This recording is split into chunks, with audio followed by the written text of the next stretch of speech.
Wibotic is a company that manufactures wireless power and battery intelligence solutions.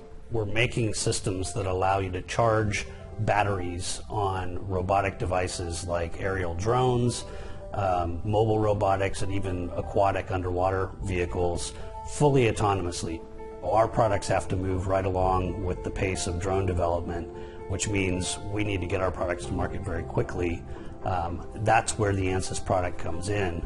It allows us to run through a number of different scenarios in terms of how we want to design things like the enclosures of our products or other aspects, so it speeds up our development process pretty considerably.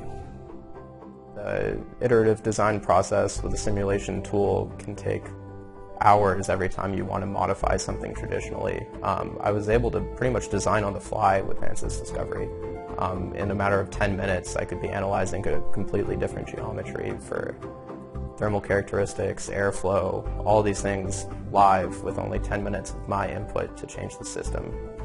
Things that were easy to iterate on were venting primarily, changing the geometry, the placement, the number of vents, and so being able to play with all those on the fly without having to actually order all those different fans, prototype different boxes, the time savings, the monetary savings, and prototyping fees, it's significant. It really added up.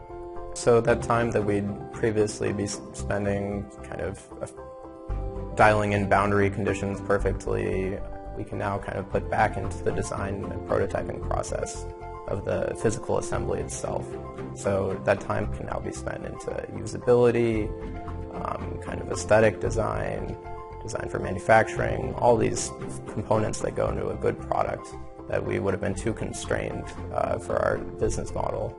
Certainly going into design review, having easy to understand simulation results that are intuitive, you can actually make the point and have something to back it up as opposed to asking for their blind trust in engineering.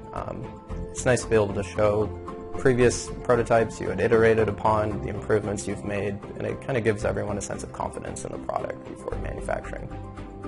The very first product that we used the Ansys Discovery Live system on has now been released, fully released out into the market. It's received great traction, and we were able to get it out much faster than we originally anticipated. So we definitely expect to use Discovery Live for future products as well.